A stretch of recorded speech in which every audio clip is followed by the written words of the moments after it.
स्वामीनारायण स्वामीनारायण स्वामीनारायण जय स्वामीनारायण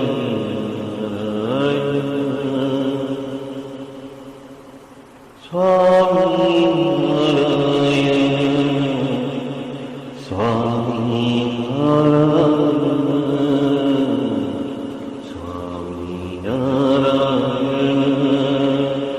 जय स्वामीनारायण स्वामीनारायण जय स्वामीनारायण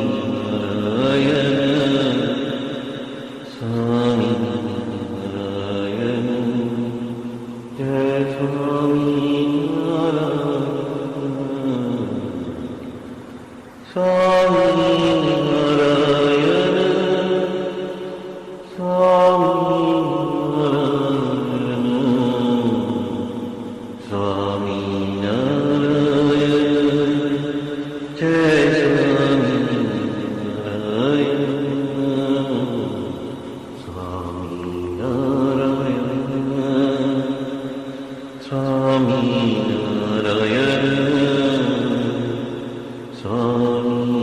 स्वामीनारायण जय स्वामीनारायण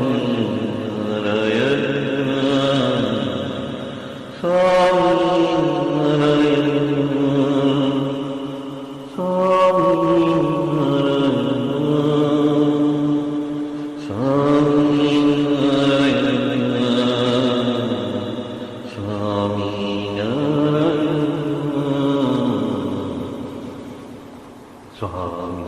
स्वामीनारायण जय स्वामीनारायण स्वामीनारायण जय स्वामीनारायण। सहजानंद स्वामी महाराज की जय जय जय। धाम धामी मुक्तों की जय जय जय। मुक्ताक्षर पुरुषोत्तम की जय जय जय। जे उत्पत्ति तथा स्थिति लय करे वेदो स्तुति उच्चरे। जे नरोम सुचिद्रमाणु समा ब्रह्मांड कोटि परे। माया काल रवि शशि सुरगणो आज्ञान लोपेक्षण। एवाक्षरधाम नाधिपति श्री स्वामीनारायण।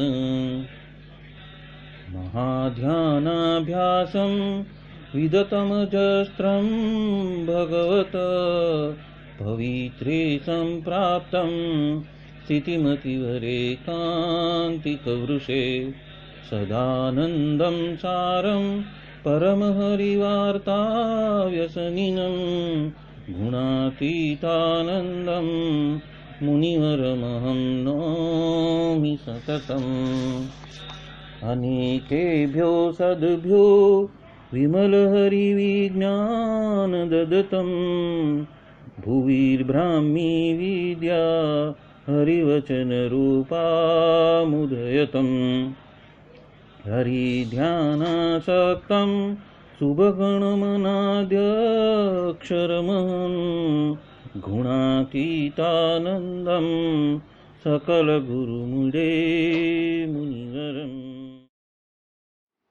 वाणी अमृत थी भरी मधुसमी संजीवनी लोकमा। दृष्टि मां भरी दिव्यता निरखता सुदिव्य भक्तो वदा। हय्ये तबर्यु मीठू जननी सुने हास्य मुखे वस्यूं। ते श्री ज्ञान योगिराज गुरुने नित्ये नमो भावसु। जेनी अमृतवाणी तो वही रही साक्षात महिमा रूपे। जेनी ब्राह्मी स्थिति अहोलिन करे शुभव्यक्षर पदे शरणागत निज अल्प जीव सहुना श्रेयार्थ तत्पर रहे काका स्नेहल सिंधु दिव्य विभुने हयो तो वंदन करे।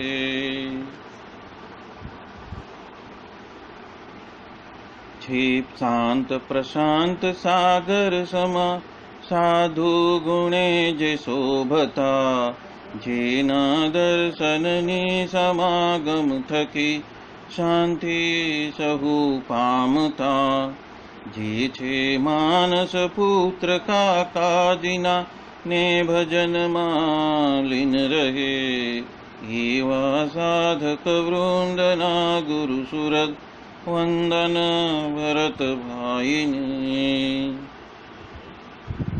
भक्ति सभर गुलतान थईने महापूजा जे करे अनुवृत्ति अद्भुत जाळवी रीझया काकाजीने मलकंतु मुख पुलकित हयो युवानो ने जे गमे एवा सुरद भूलकु विरल वंदन अहो असी भाईने।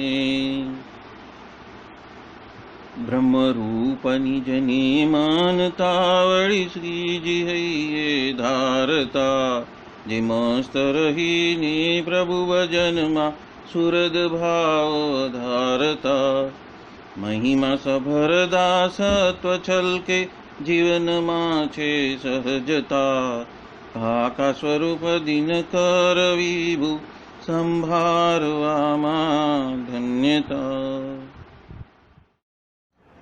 यत् सत्येन जगत् सत्यं यत् प्रकाशेन भाति तत् यदानन्देन नन्दन्ति तस्मै श्री गुरुवे नमः। ध्यानमूलं गुरोर्मूर्ति पूजामूलं गुरोर्पदं मन्त्रमूलं गुरोर्वाक्यं मोक्षमूलं गुरो कृपा। सहजानंद स्वामी महाराज की जय जय जय। अनादि मूल अक्षर मूर्ति सदगुरु श्री गुणातीतानंद स्वामी की बातें सर्वदेशी समझन प्रकरण 6 बात 127वीं। ये तो बार बार मैं आपको विश्राम दे रहा हूं, नहीं तो रात और दिन ऐसे की ऐसे ही सड़ंग रूप से मुझे कथा वार्ता करते ही रहना है, पर अन्य को उसके वजह से परेशानी खड़ी हो जाएगी। तो उसके लिए, उसकी सुविधा के लिए और वो यहाँ पे सत्संग में बैठ सके, टिक सके, उसके लिए तो कभी तो हम भक्ति कराते हैं, कभी तो हम कीर्तन कराते हैं, कभी हम कथा वार्ता ले लेते हैं, तो कभी हम ध्यान वगैरह कराते हैं, और ऐसे चारों ओर घूमते घूमते मतलब कि अलग अलग क्रिया करवाते करवाते हम ये पूरा दिन निकालते हैं कि जिसके वजह से आप परेशानी में आओ ही नहीं। और जो मैं कहना चाहता हूँ वो आप शीघ्र आप स्वयं में आप सीख सको और आत्मसात करके अपने जीवन को धन्य बना सको। ये बात यहाँ पे गुणातीतानंद स्वामी हम सबको बता रहे हैं। ये बात तो प्रकरण 6 की जो भी आगे बात कही है, बात नंबर 126वीं, उससे संपूर्णतया सुसंगत है। और उस बात को यदि हम रिफर कर लेंगे तो ये बात नंबर 127 का मुद्दा, सारा मुद्दा उसमें समाहित हो जाता है। तो उसको सुन लेना, वही आप सबको नम्र विनंती है। प्रकरण 14 की 198वीं बात में गुणातीतानंद स्वामी कहते हैं कि निषेध किए बिना तो कोटि कल्प में भी इस जीव में से विषय वासना निकलने वाली नहीं है। उसका निषेध करता यदि आपको नहीं आता हो तो नियम का बरोबर पालन करना। सभी बात सीखने के लिए जो मूल है वो तो एकांतिक ऐसे साधु, गुणातीत साधु का समागम है, और उसके बिना तो विचार करने का या तो नियम पालन करने का बल ही आता नहीं है। मतलब कि साधु के बल से ही हमें ये सारे नियम वगैरह का पालन करना है। इसीलिए कहते हैं कि सुनने से यानी श्रवण करने से, मनन करने से, यानी कि चिंतन मनन करने से ज्ञान दृढ़ होता है, पर उसके बिना तो अन्य कोई उपाय नहीं है। और इसीलिए बारंबार एक ही एक बात सुनते रहने से कभी न कभी तो हम उस मार्ग पर चल जाएंगे, उसको आदत बना लेंगे और उसके वजह से हमारा आत्यंतिक कल्याण होगा। ये बात यहाँ पे गुणातीतानंद स्वामी हम सबको बता रहे हैं। प्रकरण 14 की 217वीं बात में गुणातीतानंद स्वामी कहते हैं कि यहाँ पे हम जो सब जमा हुए हैं वो तो कल्याण के लिए ही, आत्यंतिक कल्याण के लिए ही हम यहाँ पे जमा हुए हैं, पर यदि विवेक न हो तो कल्याण में ही विघ्न आ जाता है। और काम क्रोधाधिक आते हैं तो वो शरीर को तो अबड़ा देते हैं, मतलब कि बिगाड़ देते हैं, और विषम का खंडन होता है तभी ही जीव के हृदय में आनंद नहीं रहता है, पर उसके वजह से मुमुक्षु तो राजी हो जाता है। और नियम का पालन नहीं करेंगे और सत्संगी को हम दुख देंगे तो क्या होएगा, भगवान का कोप हो जाएगा। ये बात यहाँ पे गुणातीतानंद स्वामी हम सबको बता रहे हैं।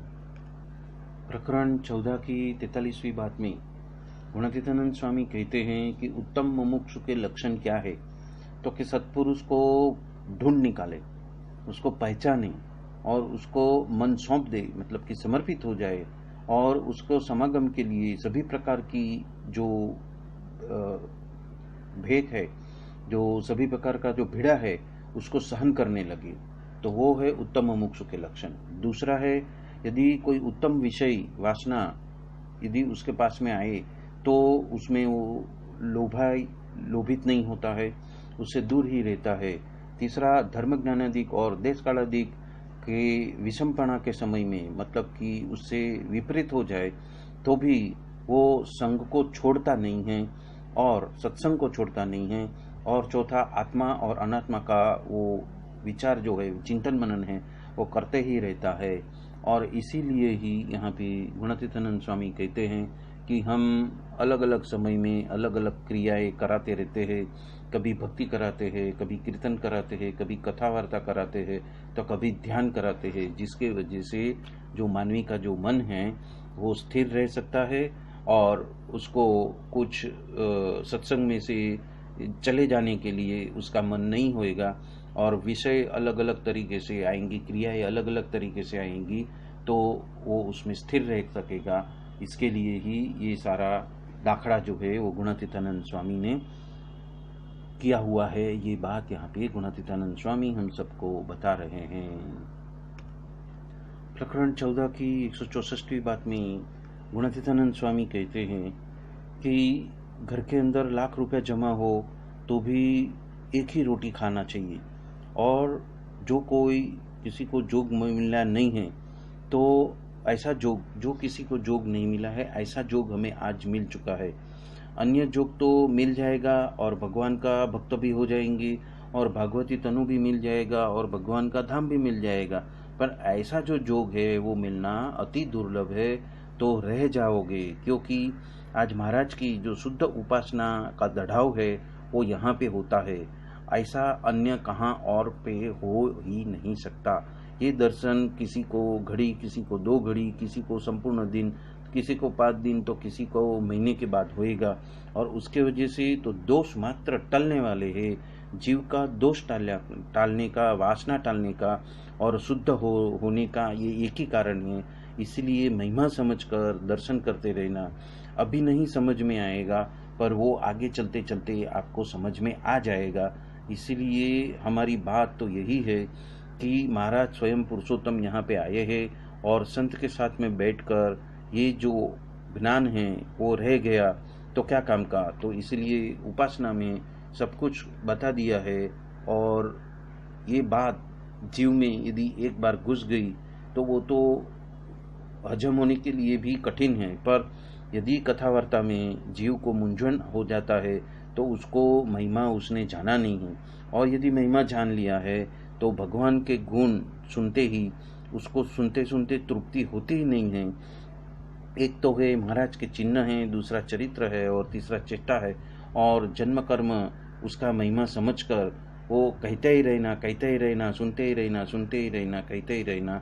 ये बात यहाँ पे गुणातीतानंद स्वामी हम सबको बता रहे हैं। यही प्रकरण की 14 की 165वीं बात में भी गुणातीतानंद स्वामी कहते हैं कि संसारी है तो व्यवहार तो रहेगा ही, और वो व्यवहार करते करते जब हमें निवृत्ति मिल जाती है तब वचनामृत लेकर बैठ जाना, पर ग्राम्य कथा नहीं करनी या तो गप्पा वगैरह करने के लिए नहीं बैठ जाना, पर हमें सिर्फ वचनामृत पढ़ना या तो ये ज्ञान की जो गुणातीतानंद स्वामी की बातें हैं उसको पढ़ना, ये बात यहाँ पे गुणातीतानंद स्वामी कह रहे हैं। उपरांत यदि वो भी नहीं हो सके तो भजन करो, कीर्तन करो, कथा वार्ता करो, ये सारी बातें गुणातीतानंद स्वामी कहते हैं कि जिसके वजह से क्रिया का क्रम टूटता है, उसमें आलस्य पैदा नहीं होता है, और उसके वजह से जो हमारा जो नित्य क्रम है वो भी सुगम हो जाएगा, और धीरे धीरे आहिस्ता आहिस्ता वो ज्ञान हमारे अंदर आत्मसात कभी हो जाएगा वो भी पता नहीं चलेगा। इसीलिए वो हमेशा अखंड करते रहना, मतलब नित्य नियमित रूप से, अखंड यानी नित्य नियमित रूप से हमें उसे करते रहना है, और अन्य जगह पे हमारा ध्यान जाना नहीं चाहिए। वो बात यहाँ पे गुणातीतानंद स्वामी हमें बता रहे हैं। वो इसलिए बता रहे हैं कि एक सेकंड का करोड़वा भाग भी हमें गाफलाई में निकालना नहीं है, पर ज्ञान में स्थित होने के लिए, अवस्थित होने के लिए और उस कथा वार्ता को सुनने के लिए ही हमारा संपूर्ण समय व्यतीत हो जाए, ये बात यहाँ पे गुणातीतानंद स्वामी हम सबको बता रहे हैं। प्रकरण 11 की 31वीं बात में गुणातीतानंद स्वामी कहते हैं कि संवत 1919 में जेठ सुद पाचम के दिन स्वामी बात करते हैं कि देश काल तो ऐसा है कि वो रुचि को भी घुमा देते हैं, और यदि साथ में बैठे हैं फिर भी सभी की रुचि वो अलग अलग है। इसीलिए महाराज ने भी स्वयं की रुचि कही बताई, और हमारी रुचि उसके अंदर साथ में मिला देनी तो हम सड़सड़ाहट उसमें से पार हो जाएंगे। ये बात यहाँ पे गुणातीतानंद स्वामी कहते हैं, और ऐसी रुचि बरकरार रहे उसके लिए ही वो बारी बारी वो क्या करते हैं, कभी भजन करते हैं, कभी कीर्तन करते हैं, कभी कथा वार्ता करते हैं, तो कभी ध्यान कराते हैं, और उसी तरह से हमारी रुचि बरकरार रहे और भगवान की रुचि के साथ में हमारी रुचि एक हो जाए तो हमारा कार्य सिद्ध हो जाएगा। ये बात यहाँ पे गुणातीतानंद स्वामी हम सबको बता रहे हैं। प्रकरण 11 की 26वीं बात में गुणातीतानंद स्वामी कहते हैं कि संग दोष के वजह से भी जीव बिगड़ जाता है और बुद्धि गुम जाती है, क्योंकि मित्र भी हो तो भी उसका जो है उसके बारे में गलत बात करने लगते हैं। क्योंकि जो शब्द है वो शब्द कभी दिल को दुभा जाता है, और वो सत्य है, हित है और प्रिय लागे ऐसा हमें वचन कहना है, पर कटाक्ष से नहीं कहना। इसीलिए जितनी बात हमें समझ में आती है तो वो बरोबर से समझनी, और जो समझ में नहीं आती है उसके वजह से, अधूरे ज्ञान के वजह से, तो उसका सूल उत्पन्न हो जाता है और महादुख आ जाता है। इसीलिए हमें कभी भी बोलने में आड़ी टेढ़ी भाषा का इस्तेमाल नहीं करना कि जिसके वजह से किसी का दिल डूब जाए और उसके वजह से वो सत्संग में से गिर जाए। ऐसा कार्य हमें कभी करना नहीं है, उसके लिए हमें निमित्त बनना नहीं है। इसीलिए सत्य है, प्रियकर है, हितकर है, वो प्रिय लगे किसी को उस तरह से ही कहना, अन्यथा मौन रहना। ये बात यहाँ पे गुणातीतानंद स्वामी सभी की रुचि को संभालने की बात करते हैं, ताकि वो सत्संग में बरकरार रहे और आगे चल के उसको बहुत ही बड़ा लाभ प्राप्त होने वाला है। ऐसी बात यहाँ पे गुणातीतानंद स्वामी हम सबको बता रहे हैं। प्रकरण 8 की 28वीं बात में गुणातीतानंद स्वामी कहते हैं कि सांख्य निष्ठा के वजह से प्रकृति पुरुष पर्यंत का जो सभी काल का भक्षण है, यदि ऐसा समझ में आ जाए तो उसमें से हेत टल जाता है। और जीव का तो ये स्वभाव है कि वो स्वयं के जो प्रियकर ऐसे जो शब्द है उसको ही ग्रहण कर लेता है, और इसीलिए श्री जी महाराज ने अनेक जीवों के कल्याण के लिए ऐसा उत्तम संप्रदाय भी बनाया है, देव भी बनाए, आचार्य और साधु तथा शास्त्र भी बनाए हैं।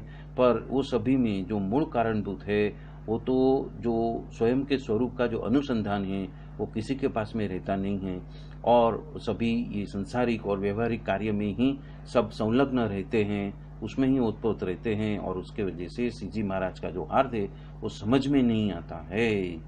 और इसीलिए तत्व से स्वरूप का सर्वोपरि निश्चय का निरूपण करते हैं तो अन्य जगह पे तो नजर जाएगी ही नहीं।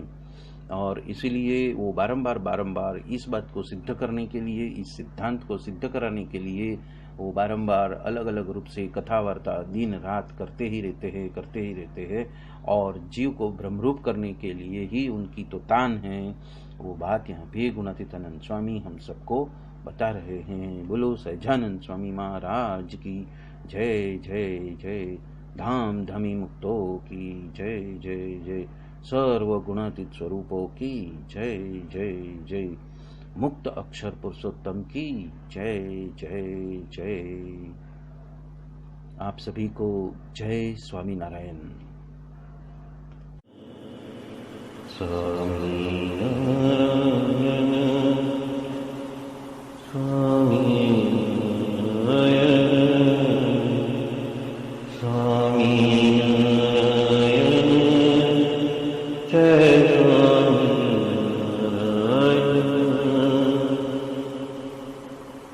स्वामी नारायण स्वामी नारायण स्वामी नारायण जय स्वामी नारायण स्वामी नारायण।